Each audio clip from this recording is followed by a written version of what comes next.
Bob Costas is apparently stepping away from calling baseball games. And I just want to say this. He is one of the all-time greats. He's one of my favorites. I'm biased.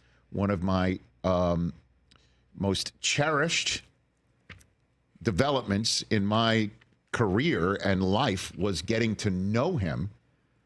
And I'll never forget this.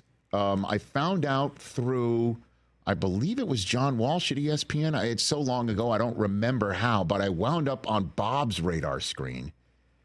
And he invited, me to hang out for a dinner prior to going up to Yankee Stadium before a game that he was broadcasting. And I was just a newbie on ESPN and SportsCenter. We had dinner, and I'm glad I did it for many reasons, because part of the reason why I got in the business is because I loved watching Bob and listening to Bob and emulating Bob and talking in a fashion that makes you smarter, if not maybe makes you chuckle every now and then. I do remember David Letterman had him deployed in a hospital on New Year's Eve one night to interview the parents of the first baby born in that hospital of the new year.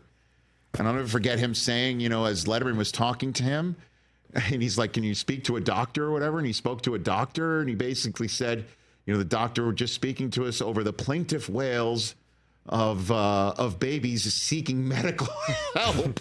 And just the way he would just use his language and use his, intelligence and make you smarter, and calling the games. And obviously getting to know him throughout the years, and his wife Jill, and he was great. Been great with me and Suze, and him being tight with Al Michaels as well, and getting to know him. And I just wanted to say that I heard that he's retiring, and it kind of made me bummed out, crestfallen a little bit. His voice is important, and it will be missed, at least in that regard. Yeah, I'm sure if he's seeing this right now, or he's hearing about it, or if he sees it later, or does whatever, he'd be like, I'm not dead. I know it. Bob would say that. You know what I mean? Yeah. I get it. Yeah. Can I put a wishful thought out there? Please, always. This is just for me and O'Shea on No Contest Wrestling Podcast. I would love to talk to Bob Costas. I've seen him pop up on recent wrestling documentaries. Yep. Bob was a big fan of wrestling, especially back in the day. I would love. Would you want him to be on No Contest Wrestling? What? Okay. Oh, that would be awesome. Kidding me? Done.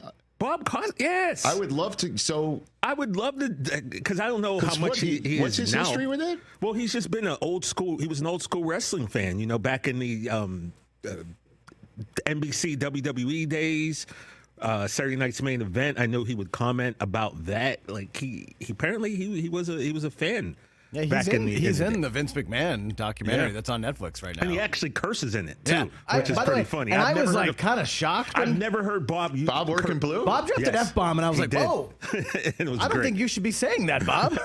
And we've never heard him swear before, so it's like, wow. Yeah. But yeah, man, you kidding me? I would love to talk to Bob Costas about old school wrestling, Rich. Right. Okay, sure. Let's get you and O'Shea Jackson Jr. talking to Bob, talking wrestling. Sure. We'll fix that up.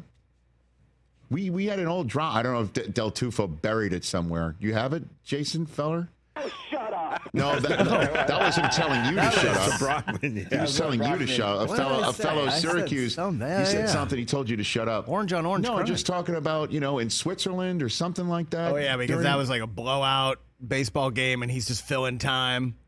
And I think it was he was reading the underneath the Snapple cap, right? Would have the trivia.